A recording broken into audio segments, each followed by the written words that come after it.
Evil Geniuses dominated Furia by leaving C open every round? Mastermind Coach Potter cooked hard by molding a game plan around Neon's new kit, and it resulted in the strongest strategy the Valorant world has ever seen. Stack A. But how did that work this well? Is Lotus broken? Did Riot over to Neon? Or does Furia just suck? Well, in this video, I'm exposing the secret strategy to smurfing on Lotus and how pros are abusing it at Valorant's highest level. So, how did EG just stack A every round? Well, Jimmy, Tier 1 teams have special tools to help them figure out what works and what doesn't. Like Blitz.gg. Go download it right now! Well, Blitz is free and offers you guys a ton of useful information. Well, let's say you queue into some trolls. Well, you'll know as soon as you hop into Agent Select and save your elo. The Blitz app also tells you about your teams and enemies' strengths and weaknesses so you can play around them mid-game and win more RR. The app also tracks your best maps, weapons, and agents all in one place. They also feature an in-game dynamic stats overlay that gives you real-time statistics of what you need to work on. And now, once the game's finished, there's a post-game insight showcasing every area of your performance. They also support a ton of games: League, TFT, Apex, Fortnite, CS2, Palworld, Destiny 2, and Escape from Tarkov.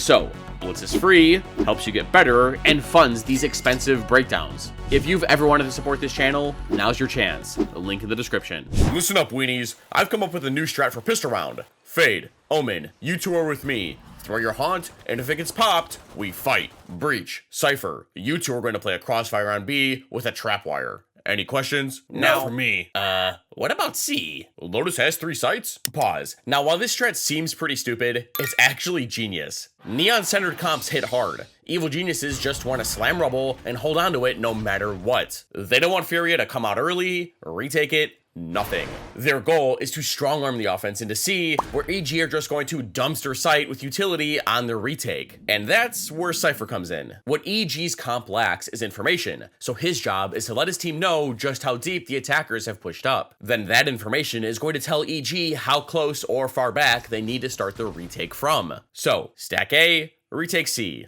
It sounds really simple, but man, is it hard to counter. And unluckily for Furia, they're headed right into EG's blunder on A. Maybe Cypher can stumble upon an empty site. The round starts, Jargamo flips open the door, ready to fight. Derek lobs his haunt, but it doesn't tag anything. Omen takes a quick peek and gets chipped. Now, after grabbing the ult orb, EG feel like Furia are headed C despite this damage and start to back up to prep for the retake. But the offense contact out of Vert with their fault line, primed to stun the first person they see. MWZera takes a few more pot shots at the retreating Omen, anchoring EG on A. Superman smokes, Nature positions himself to get ready and brawl for main, but Apoth gets an idea. He recognizes that Furia are running a Cypher as well, not a Killjoy, meaning there's nothing spotting this B line. The cam's on Mound. EG Sentinel slowly works down B main, clearing each possible angle, and makes his way behind this box to try and listen for rotates. What are you doing? He's playing with fire, but there is no utility here to really deal with him, so 007 has gone undetected, and Derek has cleared out main with a haunt. A's clear, B's clear, Furia have to be C. They've moved up Mound, and as soon as Apoth's cam is broken, EG confirmed their suspicions by jump spotting and peeking down an empty rubble. Apoth's calling out that bogeys have made their way on C, so his teammates funnel through spawn and waterfall to make sure the attackers can't take too much space. Now, Furia realized that since site was so easy to take, EG's retake is going to be strong. So MWZera pushes into spawn behind their own fault line. No one's there, but he doesn't feel confident holding onto this space. He knows that this move has baited out some of EG's utility. Derek prowlers close waterfall, Nature flashes spawn, and Apoth has finally made his way around B main. EG have the attacker surrounded. I'm running 3, 2, 1, right back. Keep going. I'm doing the high flash, Derek. Go. One bin, 2 bin. One more, Nick. One main. Yeah, fight that guy. I'm fighting Breach. Cat, look at you, Jump. Oh! Let's go, Derek! MWZera tried his best to hold on to backside by dodging the fault line, but the added aftershock and paranoia were just too much to handle, and Fury were cornered into this one lane. Trades went down, but this haunt revealed everyone in water, allowing Derek to hop around site and follow the trail of exactly where Havoc went. EG farmed on the eco round, but it got ugly in the end. They bought 2 Spectres, 2 Guardians, and saved a pistol. Despite the casualties, Derek could buy a rifle on the bonus. And he's given this Vandal to Jogamo, who I'm going to dedicate an entire video to in the future. This dude might be the best Neon on the planet. Sub so you don't miss it. But with the rifles on the Playmakers, the Initiators can sit back and set these 3 up on the retake. So, this bonus won't be easy to convert for Furia. EG's plan is the same as Pistol. Leave C completely empty, but this time, Apoth subbed his camera out for 2 trips. They accomplished the same goal as the spy cam, but now he can slap his signature on this wall to get an early read as to whether or not he can get away with the same flank as before. Furia burst on a mound behind 2 flashes. First breach, then KO. As if someone were to dodge the first, they'd get ruined by the second. But no one's here. Furia move up mound, MW0 swing sight not spotting a soul, and by this time, EG knows it's gotta be C. The Haunt tagged nothing, and Derek ate another orb in peace. The defense starts shifting towards C, but Furia's 0 point hasn't tagged anyone. That means sight has to be weak, and they can save a lot of the utility to make a play and disrupt EG's retake. Now, the spawn wire was never broken, so Jogamo doesn't have to worry about a spawn push, Derek Prowler's close, and Apoth is using his spy cam to go on the same flank as last round. The defense are once again forming up to flank Furia from each side. But once this Prowler fades, Khalil primes his paranoia to flood Waterfall. Remember, this is the bonus for the defensive side. 2 Guardians and the Vandal and the hit Jogamo. Dodge my pop flash. Blind them, blind them. Yeah, I'm blinding that Neon, Joe. Full blind, go for it. Firing them, stuck. Firing them. More. Ben. Walking out. Bounded back. The protocols that Potter has ready in case their opposition tries to disrupt this retake are pristine. Because as soon as his paranoia barreled through, Derek sees close, Nature fault lined deeper, and Jogamo, the only Vandal, was posted to catch these guys trying to escape. Even if they overstayed their welcome, he was ready to flip up his fast lane and isolate these 2 from the rest of their team. MW0 tanked a Prowler, paranoia, and had no chance. EG are making a statement early that Furia cannot combat the retake, but especially play in this corner. Teams have protocols based around the player sitting on this box. When to flash, swing, fight. It's the heart of some of these post plans. But in back-to-back rounds, it's been flushed out, making it a useless spot to play. So if you can't fight up or have a decent post plan setup, what are you supposed to do? FF? Also, as a side note, I want to applaud Apoth for staying alive throughout this entire thing. Just by existing, he creates a ton of pressure that Havoc had to worry about and prevented him from playing with his team. Who's a good Cypher? Furia can't go C.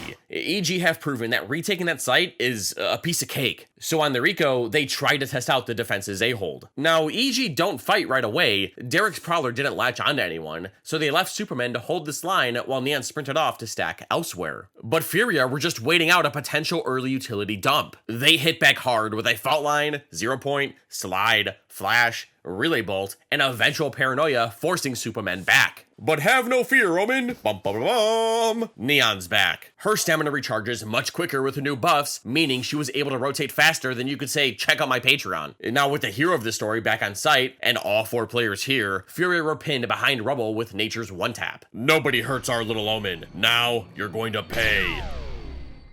Just like you said, Duggan. For what? But yeah, exactly. For what? They haven't really taken any space. They haven't gotten out at all.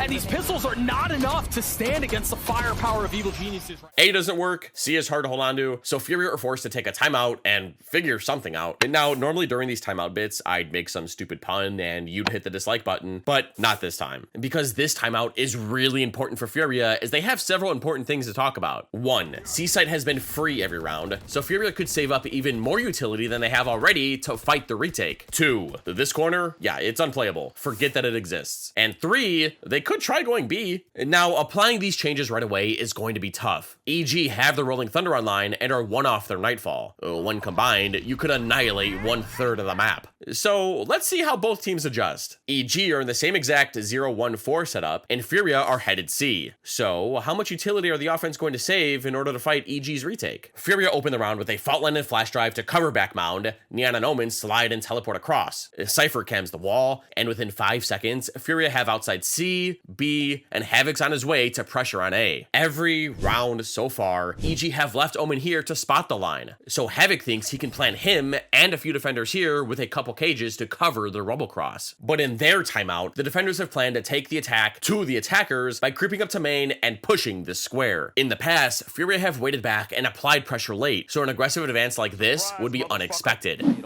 Or this breach ultimate here. And they're willing to give C once more, because you got breach ult, fade ult.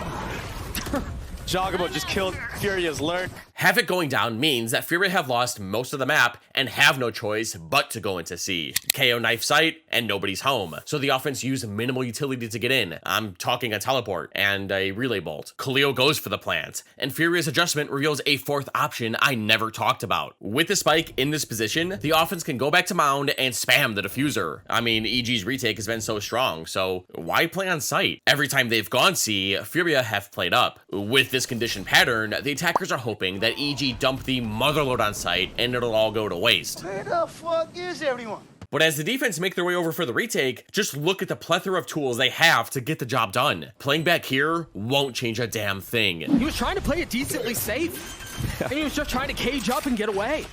No, this confidence from EG is just too much right now for Furia to handle. They need Khalil to step up huge and sit some of these players down from EG, because if not, it's going to be so hard to play against. Problem is, that's a big ass. Jawgamo has triggered his ult. They've got the Rolling Thunder to push them back for a little bit more. Get in there, someone get on. Get on, go, go. I'm on a team. I have you, Paul. You're good. Omen TP. Keep going, y'all. CT. Canceled. Oh my. Out there.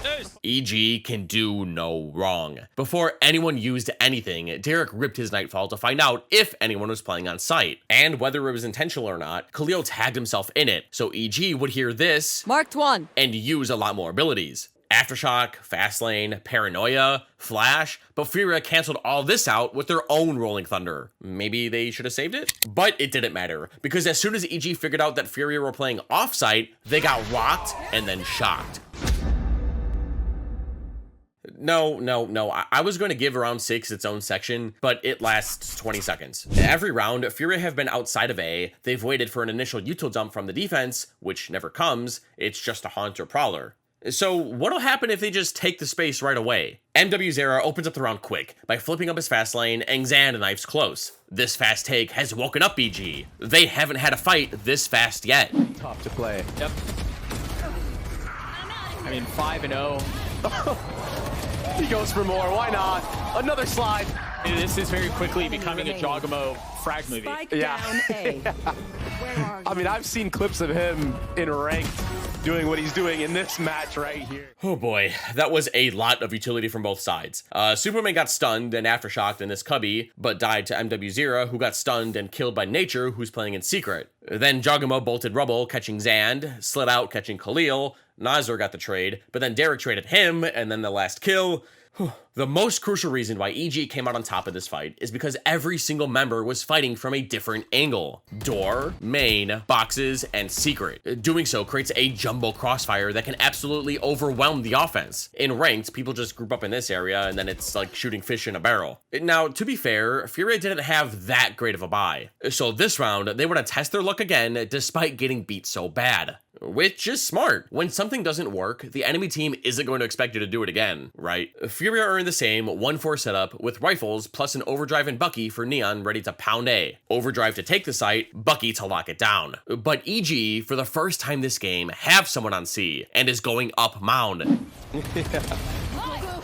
I mean, he's everywhere. All game, this area has been dead silent, but EG made an on-the-fly adjustment to slot Neon here and punish Havoc for getting sloppy. But you can't get too mad at him, because over on A, EG threw their Haunt, Prowler, and Cypher tapped the door. This looks like the same sequence EG have been doing all game. Replaced Neon with Cypher, and Furia never saw it coming. But now that they've lost all their map control, Furia have no choice but to push into A. Luckily for them, KO's initial knife tagged Cypher. His trips are now down, giving MW0 a few second window to get in and avoid getting tangled up. Obliterated on the extremities. Oh, MW trying to get active and do the same, only able to find one. But a little bit of space found on the site. A little. Oh, Chogamo's human. I didn't think we'd see that. Apoth there on the trade.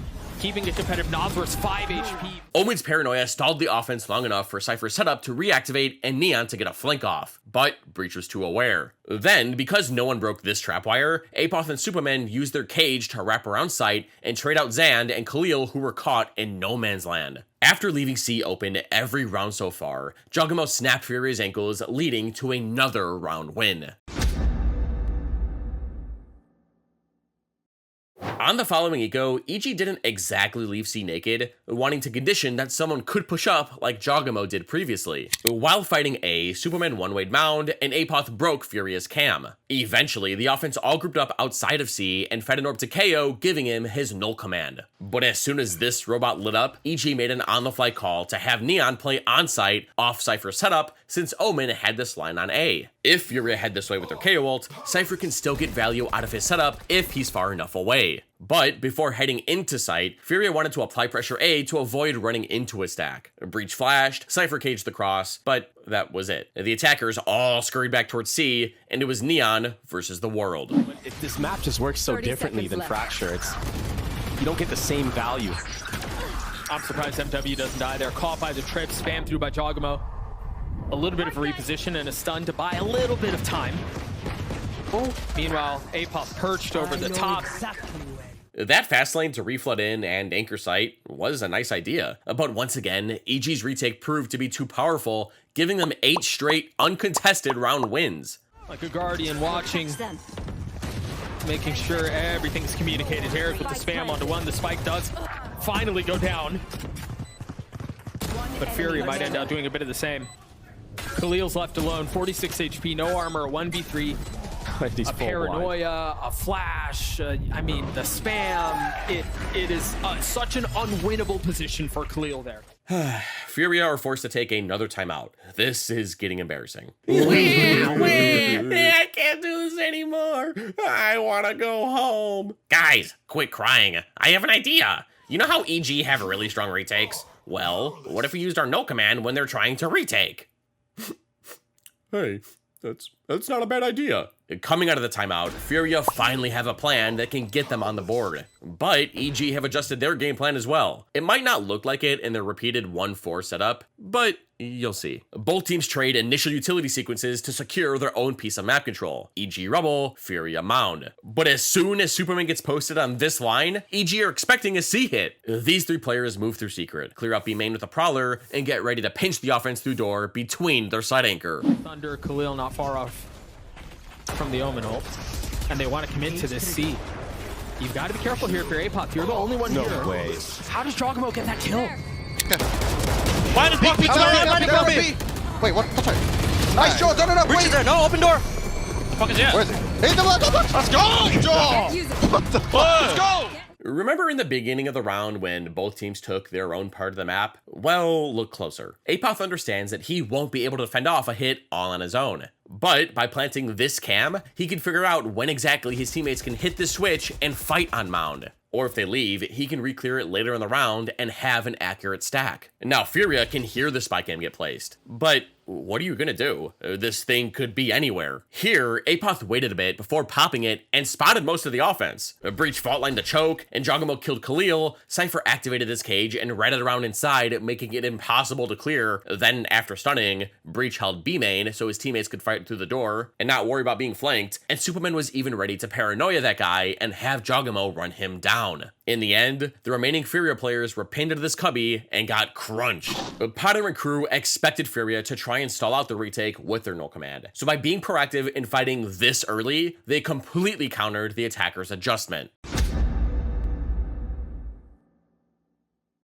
So what do you do if you're Furia? You're getting railed on A, you can't hold on to C, maybe try B, but EG have their Nightfall. It's just a mess. but they need to do something. On this next round, they've bought whatever they can while making sure they can still buy next. Their plan is to let EG have Rubble, but wait even longer and let them get comfy before slamming them on a quick retake. Hopefully they can catch Omen out of position and steamroll from there. But this might not work as EG are keeping their Cypher on C. Superman flies to Rubble, a Prowler gets sent, Jog hits the switch, and EG have taken Rubble. Pretty normal. Neon and Fade leave their controller posted and start to form into a B hold. Cypher hasn't spotted anything on Mound, and Omen is calling out that it's quiet on A. The only question mark is B. But that's exactly what Furia want EG to think. So of course they're going to continue to make plays like that. I mean, why not? I'll take. Free flashing. Playing C-Link here. You're good. Stunning that guy. Peek. Blinding. We got ulted. I don't Cypher think front B, that's Cypher front B. They're not committed, guys. They're not committed. They're fucking scared.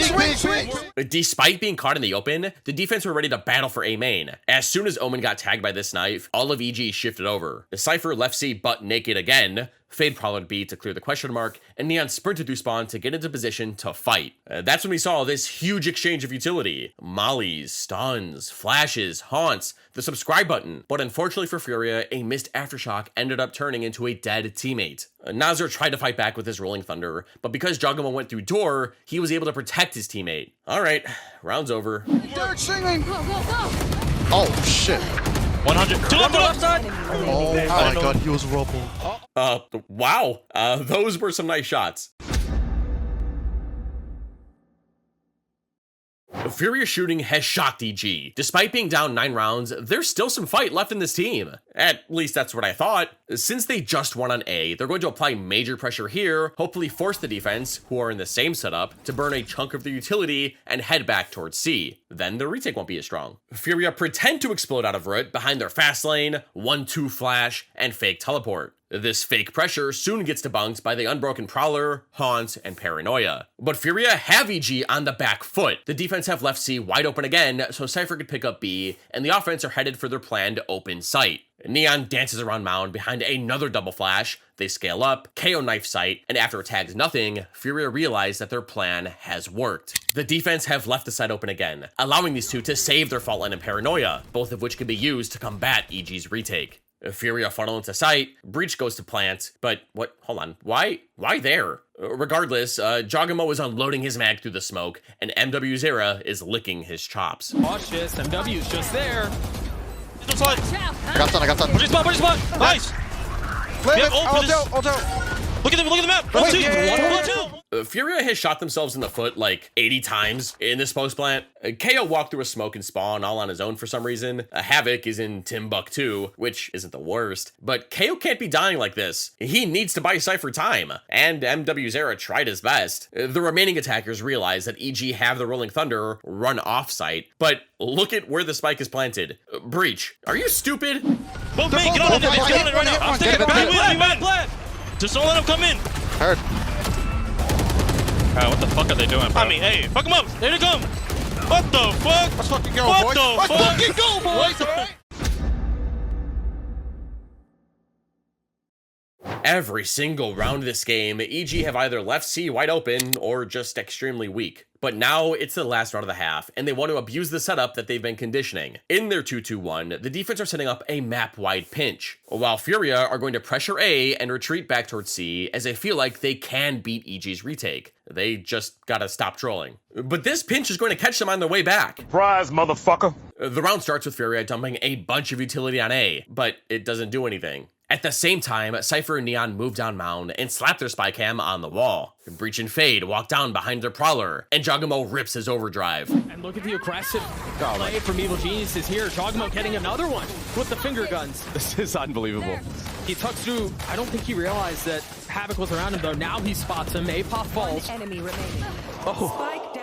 Furia got caught with their pants down. Off Fade's Haunt, Neon's Vision, and Cypher's Spy Cam, Nature fault lined whoever they saw. This allowed Jogamo to flip up his fast lane so he and his teammate could move up and isolate each of the attackers. EG's successful pinch has left Havoc in a 2v1 and only a Sheriff. Enemy remaining. Oh. Spike down. Nice shot. Couldn't grab the rifle though. Okay. He doesn't need the rifle. Disgusting. Someone give the man a corpse. There it is. Now found a 1v1. Superman. Spotted now. Spike is out of reach. A weapon upgraded. A need for a spark. And Havoc delivers. Wow, once again, nice shots. Now, it's not a secret that Furia got rocked on offense. They needed to save utility and take more map control against EG's retakes. The site simply isn't big enough to bunker down in a post plant, either push through or plant for spam. But neither happened, so I figured it'd be nice to show you what that looks like. And it's not like this game is over yet. Furia are still in it to win it with those shots they were hitting. They're formed exactly how EG were setting up all last half, while the offense are ready to gun it up C in their 4-1. The second half starts quick, with Nature stunning Mound, Xan knifing main, and Jawgemo sprinting up towards site. He gets stopped by a cage, not wanting to run in blindly like my ranked teammates. He waits for Derek's haunt, Prowler, and advances. But this loss of map control on C has triggered a response from Furia on A. All 4 players barrel through main behind Nazar's fault line, catching Apoth out of position. He goes down, but this loss of map control has triggered a response from EG. You imagine EG are going to try to speed run their way through this half as quickly as possible. Run, Joe. He's out. I got three pushing through. Right. The KO bridge Neon. KO bridge Neon. Joel's got him. How did he come out? That's what we've been waiting for! Now, the rest of Furia are charging through Mound, but EG don't know that. In their head, there could still be defenders coming through Waterfall. But Derek has a Prowler to check. The exact same way, on his own. He just got ran down all the way deep into. Or he just throws it at the flank. Right. I have no. He's up. Oh my god. Come in. Flashing in front of you. Dump in already. Opens it. Oh, no. One in bed already. Blind. Dink, 80. Hit 26 on top side, Joel. They lost pistol, won the game, but this match was a prime example as to why stacking A every round is a great idea. Kinda like how going A in Icebox isn't that bad either. T1 proved that in this video here.